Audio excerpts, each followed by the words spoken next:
Well, here we are once again, ladies and gentlemen. It's a new year and it's a new congregational hymn practice or sing-along hymns. So I've chosen 6 of my favourite Epiphany-tide, is that a word? Epiphany-tide hymns. My favourite one being the first one I'm going to start with. Brightest and best are the sons of the morning.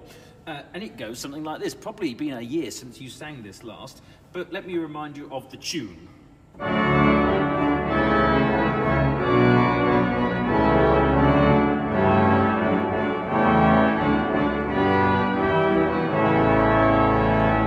we go. It's quite a belter, isn't it? Let's just make it a little bit quieter. Let's save that kind of beefy registration for the last verse. Should we have a go at the first verse then? Hope you're standing up. All set? Ready? 3, and...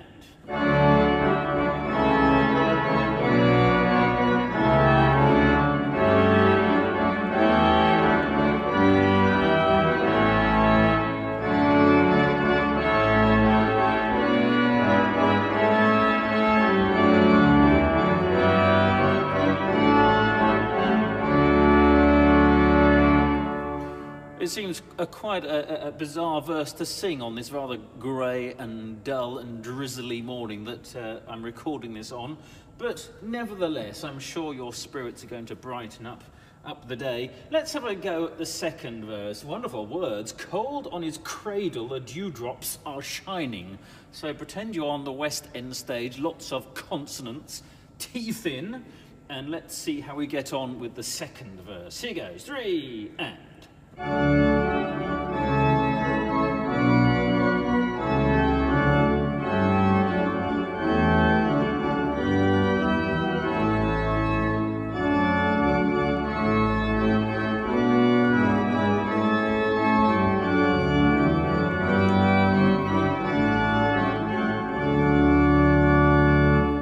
bounce to it, isn't it, this hymn? Quite a good motion to it. Let's now do verse 4, shall we? Verse 4, no point doing verse 5 because it's exactly the same as verse 1. Let's treat verse 4 as our last verse. I'm going to make it a little bit louder for us all. Here goes. All set, 3, and...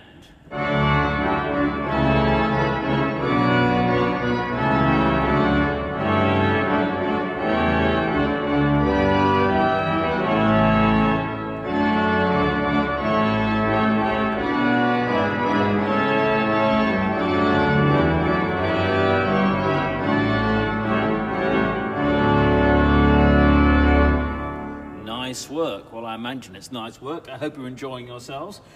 So I have to turn a very long way in my hymn book for the next hymn, all of 1 page. So we're going to move on to Hail to the Lord's Anointed. This is quite a lengthy melody, quite an old melody as well. It originated from a very old-fashioned chorale. That was the name of the first forms of hymns. And if you want a little refresh on how the tune goes, it goes something like this.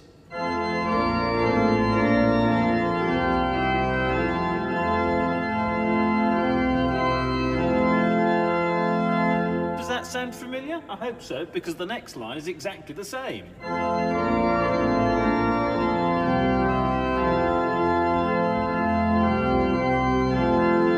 Then it gets bogged down a bit. Here goes.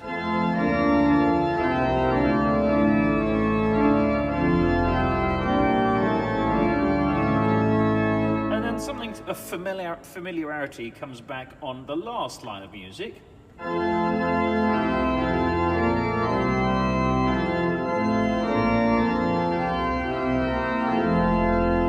Sounds very similar to the first 2 lines.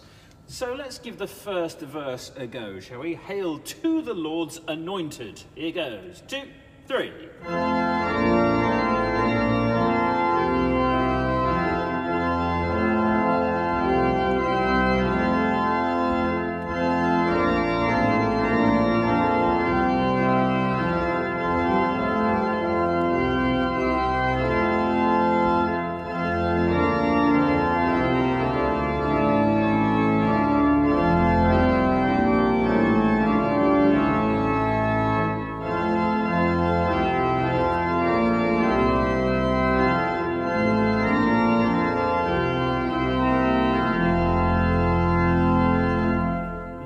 work. Does that bring back some memories from last year? I hope so. Let's do verse 5, shall we? Verse 5. Now, just be careful in verse 5, and we've worked, if you've been tuning into these quite regularly, we've worked a bit on phrases that haven't got a comma at the end. So if you look at "the tide of time shall never his covenant remove," we're going to try and sing through. That's the technical term. It means don't stop singing. So you continue singing. Don't stop the sound. Okay, so that's verse 5. Let's have a go at that together while I pull out a few more stops. Here goes. Verse 5, 2, 3.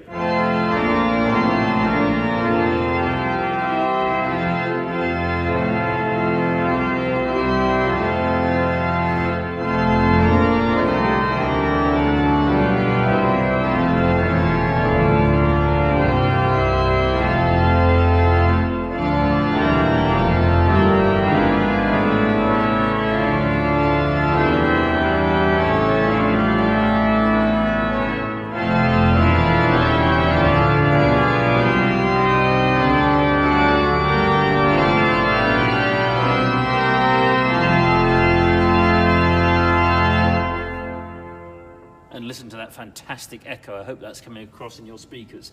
Nice work. Let's move swiftly on to, gosh, I've got to turn a very long way once again in my hymn book, to the next one. Oh, worship the Lord in the beauty of holiness.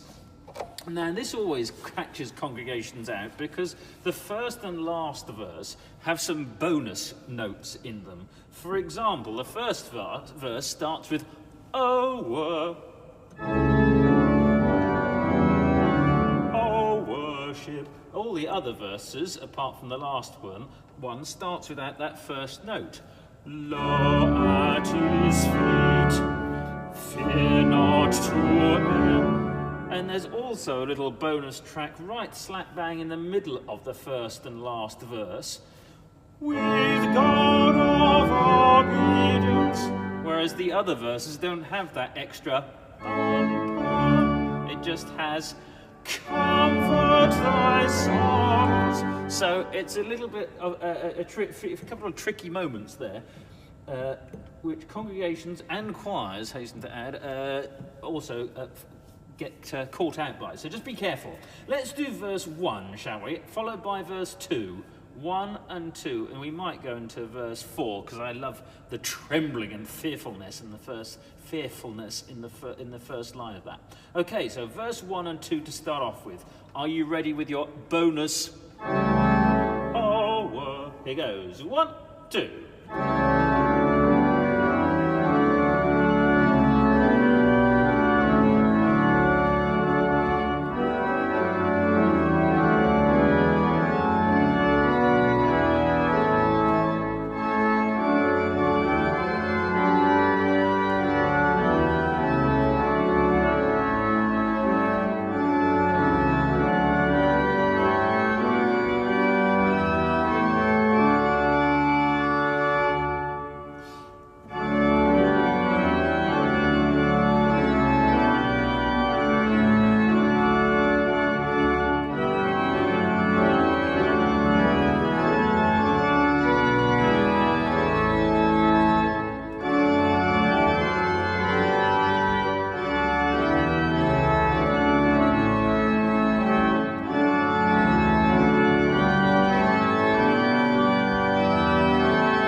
How did you get on with those added notes? You were okay? I hope so. Right, because I enjoy this, and I'm sure you are hopefully as well, singing along at home, this hymn so much, let's do verse 4 and 5, shall we? Verse 4 and 5. Maybe the camera might shake in verse 4 to replicate the trembling. I pulled at a very low stop. I don't know if that comes over these airwaves. Here goes. So starting on these 2, 3.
blast at the end. Nice work. I hope you're enjoying yourselves. Again, I've got a journey so far in this hymn book to the next hymn.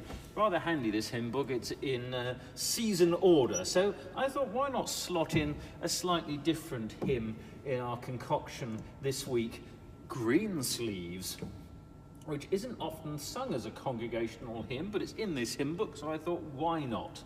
I'm sure you're all familiar with this tune. I'll just give you a little demonstration on this lower keyboard.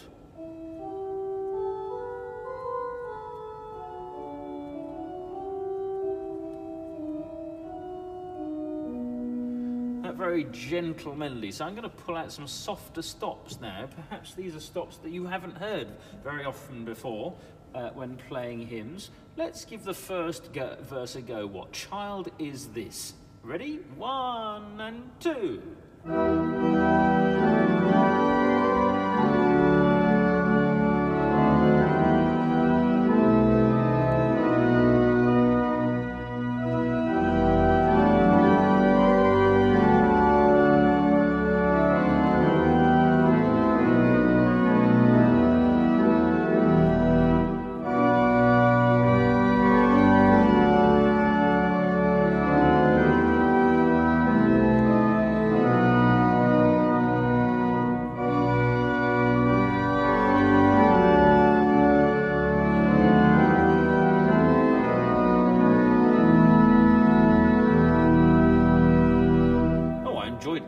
Let's give it another go, shall we? Another verse. Enjoyed that so much. Here goes. Slightly warmer sound as well. Shall we give the last verse a go? So bring him incense, gold and myrrh. Off we go. 1 and go.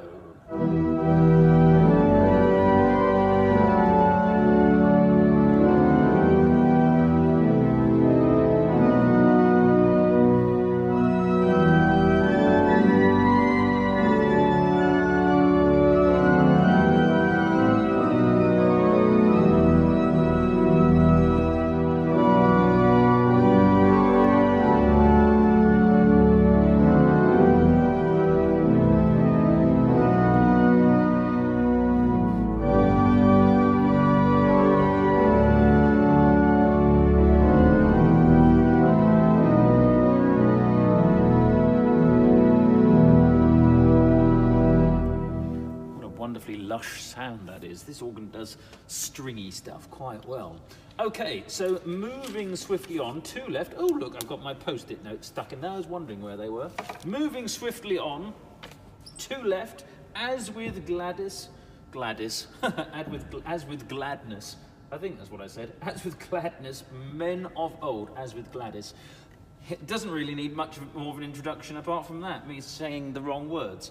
First and last, shall we? Because I've got some people waiting for me to take a service after this. So here goes. Here's your introduction.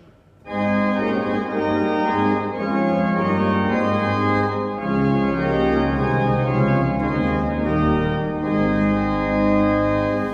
be careful, there is no comma at the end of the first line, so we're going to try and sing through. Don't break. A big breath at the very beginning. Ready? 2, 3, and...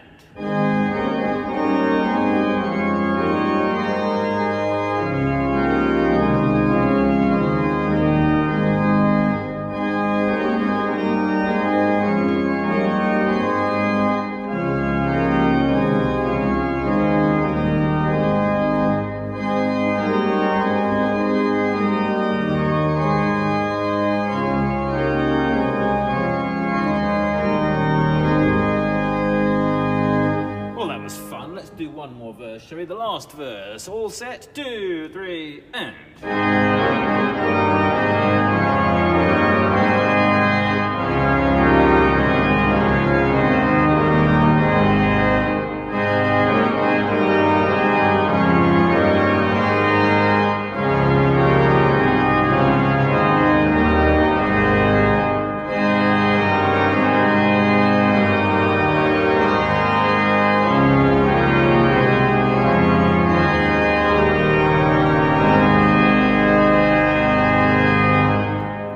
Nice work, everyone. Let's move swiftly on. I have to turn further back for this hymn.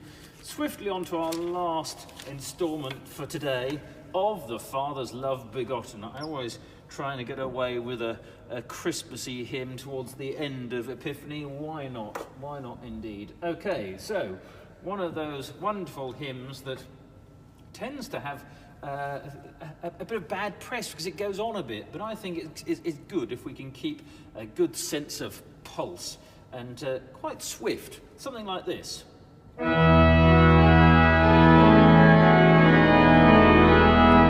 Seems to keep the congregation on their toes and it not becoming too stodgy. So let's do just the first and the last verse of the Father's Love Begotten. Here goes. 3, 4.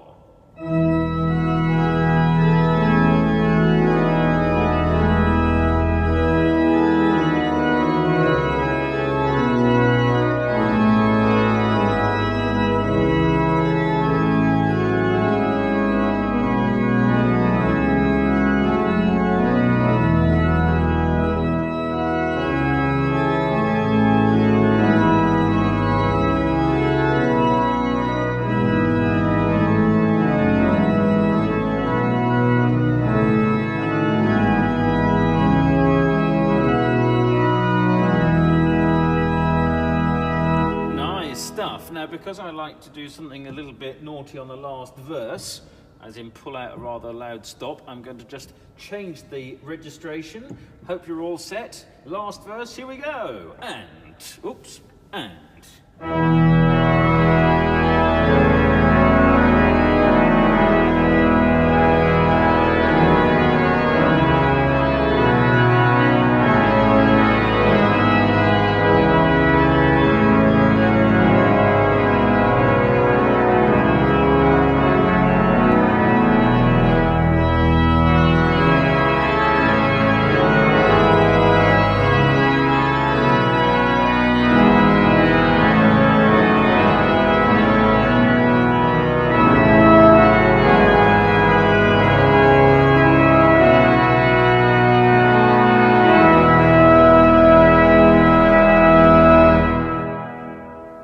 Fabulous stuff, everyone. Thanks so much for joining me.